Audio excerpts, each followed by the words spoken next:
Tired of feeling like you're spinning all the plates in your design business and at any moment they could all come crashing down?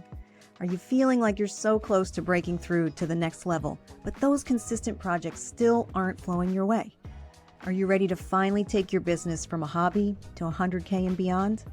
Then welcome to the SixFigure Designer Podcast. I'm talking all the techniques you need in your design business to start paying yourself, get great clients, and finally break through that 5-figure ceiling.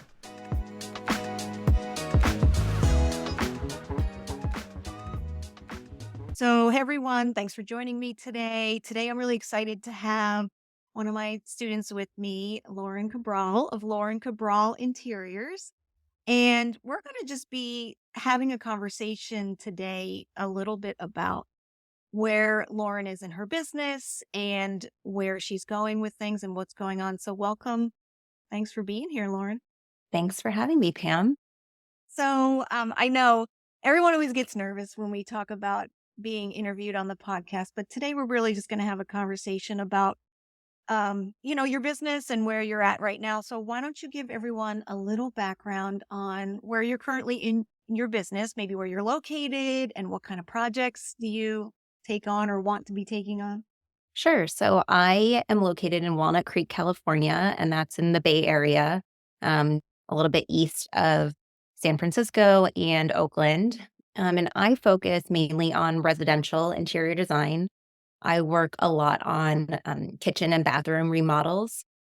Where I live, we have a lot of homes that were built in the 50s and 60s, and actually a lot of them are still even owned by their original owners. And so as the neighborhoods turn over, all the new owners are really looking to update their spaces. A lot of homes have never been touched. So it's a good opportunity for my firm to help them. We're often opening up the kitchens to an adjoining living room to make more of like a modern living space that's a little more open concept, more of a great room type of feeling. Yeah, and correct me if I'm Mm. wrong, your business really started with a focus on kitchens and bathrooms, and now you are expanding what you're looking to do into other rooms of the house, correct? Yes. And so I tend to start with that sort of renovation, updating kitchens, bathrooms, flooring throughout the house, windows, doors, and then we move really into more of those, furnishings, often starting with the living room and family room where people are spending the most time, and then into bedrooms, kids' rooms, dining rooms, etc. Yeah. And one of the things, because this keeps coming up, so I want to bring it up again, is that design is the second career for you, correct? Correct. I And your original previously, career was in? so I have an undergraduate degree in accounting. And I worked as a financial analyst for advertising agencies in New York City prior to my career change. So what made you decide to go from that career to design? So when I was working doing financial analysis every week, month, quarter, year, it was all the same reports, the same sort of numbers we were trying to project um, and recognize. And it was just a little monotonous for me. I needed to do something that had a little more creativity, Mhm. and I didn't want to live in Excel all day, every day.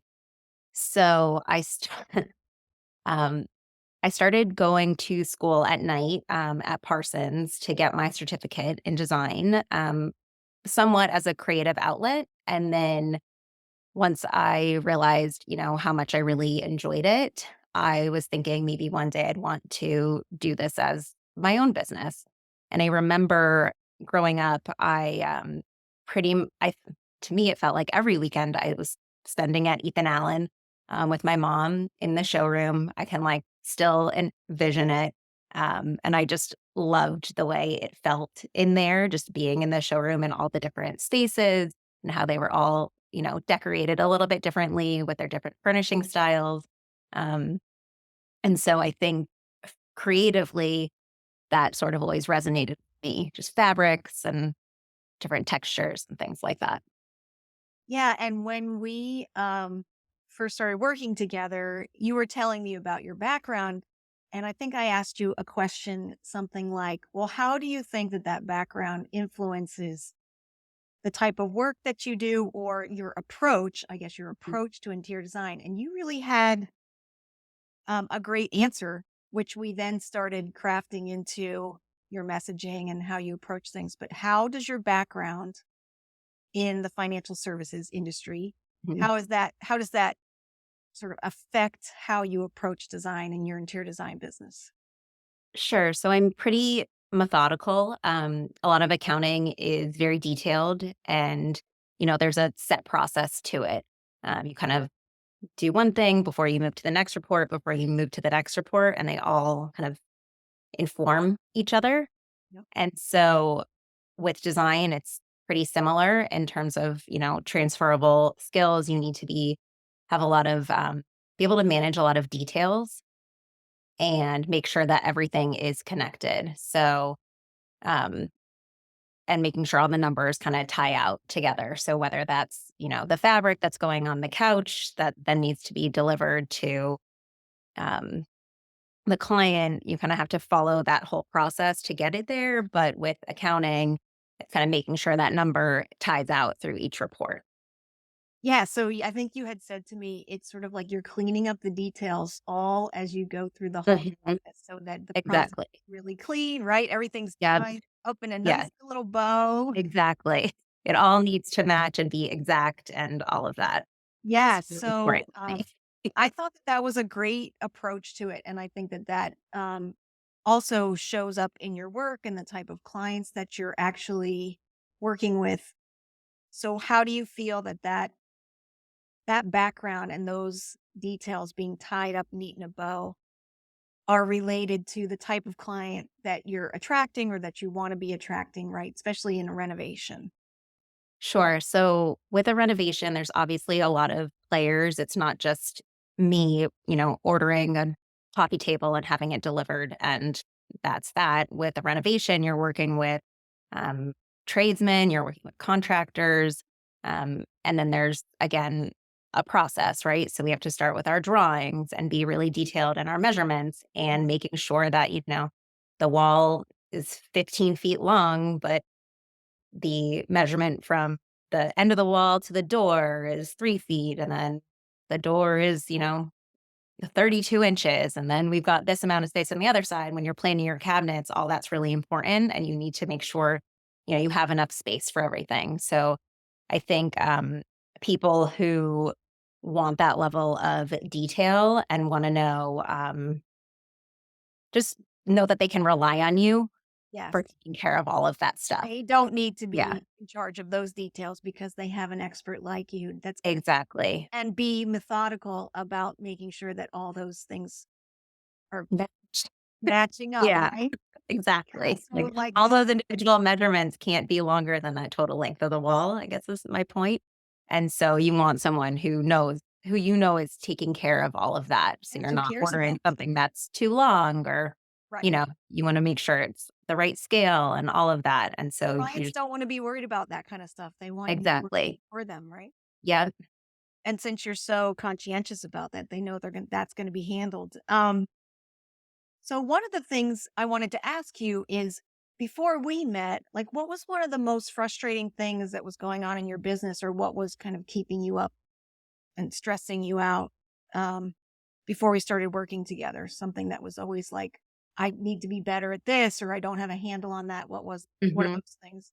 So, one of those things was working with receiving companies and trade vendors. So, when I had worked for other firms before starting my own business, I worked with trade vendors. I, ordered the CFAs and all of that, and had their clients had the budgets and the interest in trade only furnishings. And when I first started my decorative projects, I didn't have the confidence to give my clients the knowledge of what that would cost to Yeah. have furnishings go to a receiver and then have white glove delivery. And so I was interested in working with you to get a better handle on that process and how I could present that to clients in a confident way. And so working with you really helped me hone that a bit and get a better, just a better way of presenting to clients, pricing. And so not kind of breaking every single item down into each element and just sort of saying, like, here's your chair. This is the cost to get it to you in your house. Because no matter what, they're paying taxes. No matter what, we have to get it there. So we may as well wrap it all into one price for them. One neat Um, little package, right? exactly. Yeah. So again, just making it a nice, clean um, thing to present. And I think that also, correct me if I'm wrong, is also made it easier on you, Yeah. in terms of just being like, most clients just want to know how much it takes to get the chair here. Hmm. They don't Exactly. necessarily want or need to know that it's $10 for this and $100 for that, and the fabric Exactly. costs this, The right? fabric costs this. The if we're adding heads, it's this. If we're adding trim, it's that. They don't need all of that. It can just make it just an easier process for everybody. For you Because included. So I think, exactly. yeah, that was one of the things that we talked about, is how you bundle pricing, to Mhm. make it. So we talk about not being an obstacle to the sale. That's one of the things that I teach. And just offering all these levels of detail, while as detail people like we Mhm. are, we think that that is something that a client would want to see. But in reality, they just want to know, how much is the thing that I like? How much is it going to cost to get it here? Yeah. And so we can make that process so much easier for ourselves and for clients. One of the other things that we talked about is, that way, like, to simplify, is ways that you can get paid, right? We talked Mhm. about, of course, there's cash and check, um, credit cards, but one of the things that we brought up and we talked about was Yeah. wiring funds, and how we could be like, don't send me a check for that big dollar amount that's Mhm. gonna take 3 weeks to clear. Exactly. Just wire the Sending money. a check or yes, wiring or having them need to go to the bank to get a cashier's check. It's just, yes, the wiring of the money is much cleaner, or doing that sort of subscription basis where you charge them, 3 times and split it up to make it a little bit easier for everybody. Yeah, so that they can just, they can send the money very Yeah, quick, very exactly. easily. You don't have to Yeah, be worried about it. not have to Yes. go anywhere or do anything. Really, it's just click, click, and done. Yes. So we always love, not being an obstacle and making that part of the process so much easier for our clients. So, yeah, that was one of the things we talked about. And I know the other thing, so you had also told me that one of your challenges was basically pre-qualifying clients or talking about budget numbers ahead of time, for two reasons. One, to set expectations with the clients.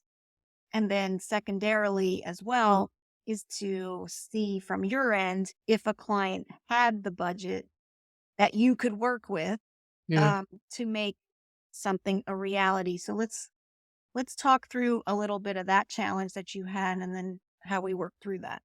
Sure. So one of the challenges I was coming up on was I'd have a discovery call and, they seemed like they wanted to do a big renovation project.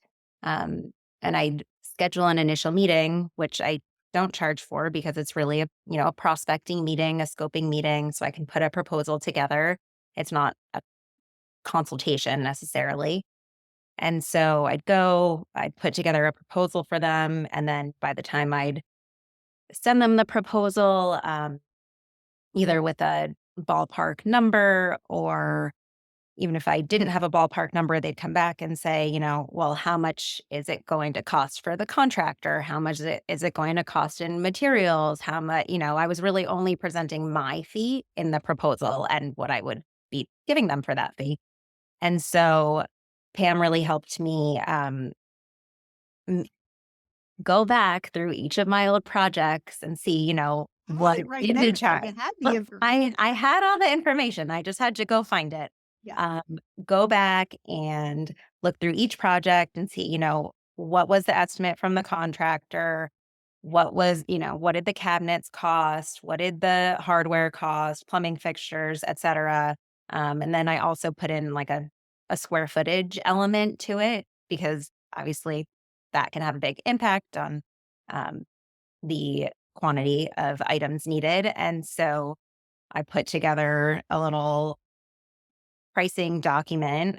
So when I have a project going forward, I can get the overall dimensions and I can give a ballpark estimate on contracting and on the materials needed. So that I can make sure during that initial discovery call that we're on the same page about what that might be. Yeah, and I think that putting that information together, well, first of all, the reason you did that is because that was what you were getting asked quite Yes. a bit. So I would encourage anyone listening that if you keep getting asked questions, whatever those are, this is where the finesse part of running a business comes in, is that you have to be answering the questions that you're getting asked and you have to be Mm. prepared to answer those questions. So for Lauren, it was constantly about what's this going to cost, not only in design, but then other extraneous items as well, of which, like she mentioned, she really had the information. She just really had to go and find it and just kind of go back and look at what the trends were. Um, but then once you got that information, just tell me how you feel now that that you know your numbers and you know that information. How do you feel now when someone asks you that question now versus maybe when they asked it before you had put that information together? Significantly more knowledgeable and confident in my ability to answer. Whether or not I can answer on the fly is one thing because, of course, there's a range, right? If they want this fully custom kitchen, that's the higher end of the range. If they seem like they might want something that's, n- more out of the box, that could be on the lower end of the range. But I have those numbers to say it could be from here to here, and that's that, you know? Yeah, I think delivering the message in a confident way, because that's also because you know those numbers, right? Because you've run Mhm, those numbers, you understand what they mean. And if someone asks you, what are countertops running now? I'm sure you can answer that number very mhm, confidently. So I think the bigger takeaway here is that when they ask the question, you are confidently answering that. So you're positioning yourself as the expert mhm. because, of course, you are and you always were, but now you've got that data Exactly. to back it up, right? And you can feel really good about your numbers. And we even said if somebody comes to you and says, I want to do this size area and this is my budget, you already know if that's possible or not, right? Based on this information that you've put together and what you've experienced. Exactly. And it just I think makes so much of a difference because clients want to hire people who obviously know their craft, they know what they're doing, they're very confident in what they're um, providing. And you had all of that. You just never thought to compile it in one area, but you Exactly. had it there. It was Yeah. just ready to go. And I think that confidence lends itself to getting better projects because now you've got those tools, right? Yep. Exactly, and it's something I can keep adding to, Yes, and it's at a living, like we times talk about, it's a living, breathing exactly. thing. Yep. So as your projects change, as you get comfortable, so every time you level up, it's going to be nerve wracking, right? You're Mhm. going to be like, I've never done this before, which happens every time. We talked about in one of my last episodes, the messy middle. Well, what happens is you level up, you're nervous, you're new at it. Mhm. You do a couple jobs at that level, you get comfortable, right? And then you Mhm. decide to level up and then Yep. you get nervous. So you know, Yep. The cycle. there's the process, but now you have the tools to be able to figure that out, um, Exactly. and know your numbers. I think the greatest thing is where, um, you now are so confident, like if somebody comes to you and says, I want to do this room for X dollars, you know your numbers so well that you're like totally doable if we maybe make compromises, or totally doable or absolutely not. Yeah. So it gives you that opportunity to turn down something Yeah. when it doesn't fit into Doesn't that. fit. And Mhm. one of the things that I know you played with a little bit is when to have the budget conversation, right? When to start talking numbers. What were Yeah. those couple scenarios that you have played with? So I think I've landed on that first phone call is sort of our best Mm. time to at least throw out a number. I will always ask if they've, decided what they would like to invest in this project. And oftentimes I'm hit with well, I don't know what it's going to cost. And so then I'll throw something out, say, I want to do this living room, refurnish the living room. And I say, okay, well, how much do you want to spend? Well, I don't know how much it costs. I say, okay, how about 35,000? Does that sound like we're in the right And you wait, in the right right? That's the ballpark? other And then thing. I just wait for an answer. And if they Yep. say, wow, that's a lot more than I was thinking, well, then I also have numbers that I can send them of, you know, this sort of living room costs about this much. Or if you just want base furnishings and nothing more than that, we could do it for, 20, 25. It just helps give a little bit of Context. base point for us to then go go from. Have a conversation with your potential client as to what they're comfortable with, and Mhm. then understanding that if they're not comfortable with the first number, that's fine, but there's compromises that have to happen, right? Either change the Exactly. level of furnishings. And along with the levels, I love that you give a range of numbers, because I think we should always give a range, because people do get I won't hold you to it, but just give me Mhm. a number. And then you give them a number and they hold you to it, right? Right.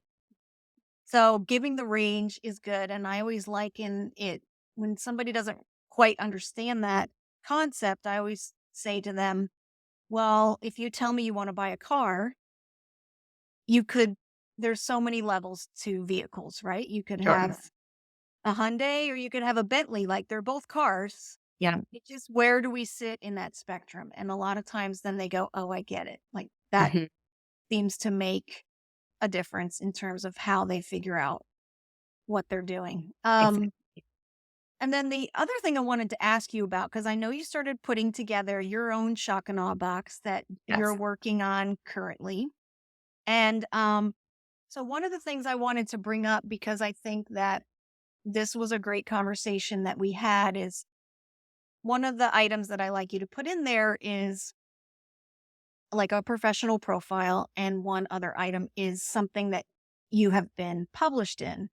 And one of the items that we were trying to figure out how to put together is, so many people hate to talk about themselves and their Mhm. accomplishments. And so we spent some time on the phone really talking about things that you've done and skills that you have that you could put in your professional profile, right?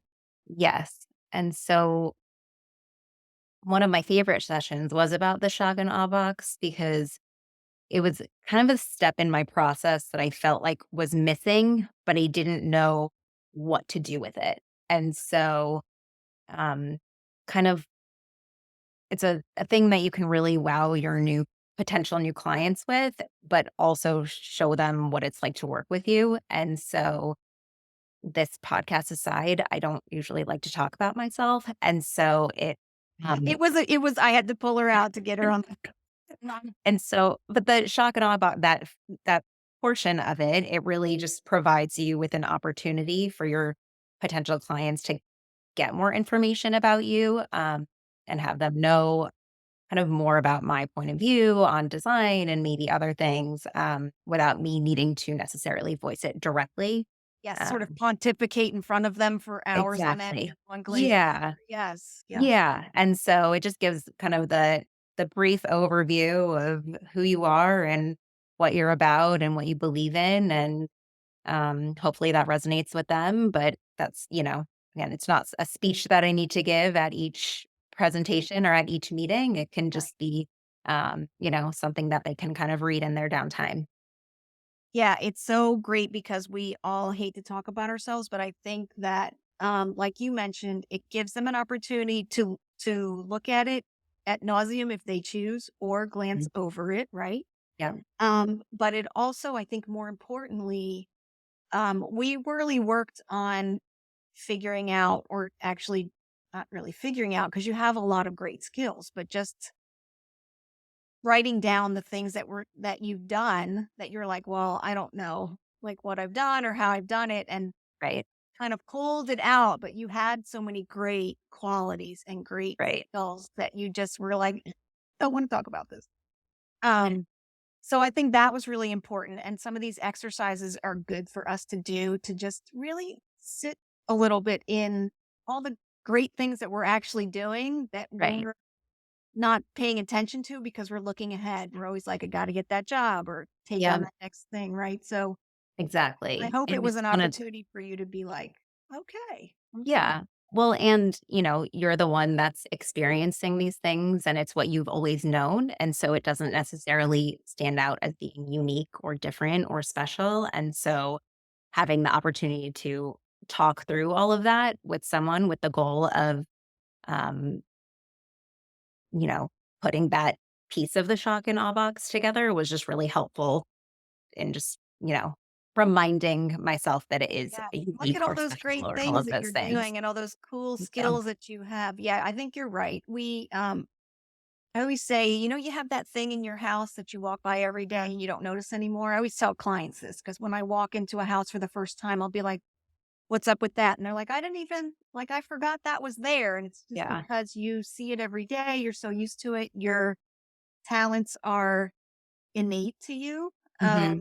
So to you, they're not necessarily seen as super special because it's just you, right? You're just being Right. you.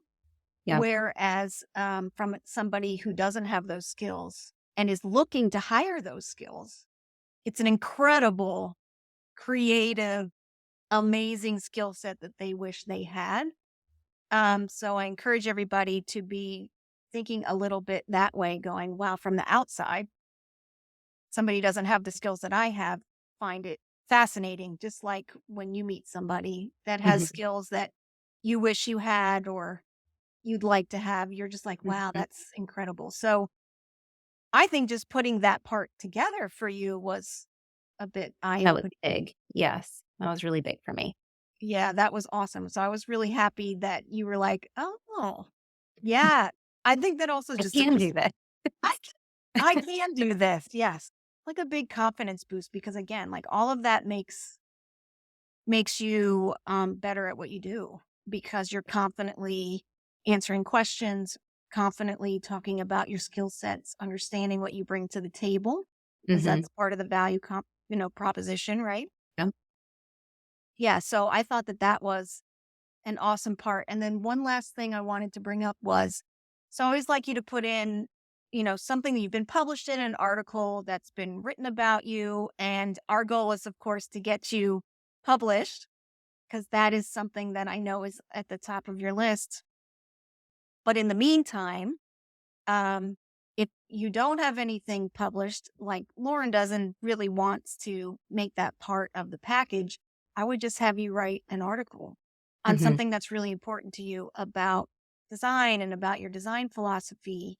Um, this is also partly to get people to get to know you without you, again, standing in front of them for an hour and Right. talking about how great you are. But it's really for you to get across to them, like what's important and how do you approach design and how do you interact with clients and what's something that you want to see in every project. Like those are easy things. And I think we even talked about having someone interview you, right? Because it Mhm. was, if your modality is not writing but talking, right? Um, I think we talked about 10 interview questions, right? yes. And adding that in to, as like a file to the shock and awe box that Yeah, they could so that it just it. lets Yeah. you answer off the cuff and you can Yeah. have that transcribed, and it's just another great tool. It's not to, again, pontificate about how amazing you are, but how Mhm. well you're going to take care of them. Right. And because you become this intimate member of the team, basically, right? In their Yes. home and seeing Yes. all the behind All the the inner scenes. workings. the Yes. complete inner workings of someone's most private space, their most secret Mhm. space. They want people that they can bring in that they can trust, right? And Yep. that's just part of that building trust. So, anything else about that um, tool and that technique that you want to bring up before we conclude? Um, no, nothing specific additional, but I just really thought that was really valuable for me to have you kind of make me come Put out that of my together. shell on that a bit. Yeah. Yeah, And and I give think me ideas of how I could present it in a way where I don't, that works with how I approach things. exactly. And I Yeah. think the one thing you did say was, I probably have most of this somewhere, Right. just not put together, which I've heard Yeah. before. So, Yeah. anyone listening, you probably have a lot of these things put together in pieces, but now having it put together in one big Hmm. place to make an impact is really, Exactly. yeah, the best thing. Well, Lauren, I thank you so much for kind of hanging out with me and being vulnerable and talking about your journey and where you're at in your business. And we're definitely going to be staying in touch and seeing where you go from here. But I really Yes. appreciate you being here and talking to Thank everybody. you. Thanks so much, Pam.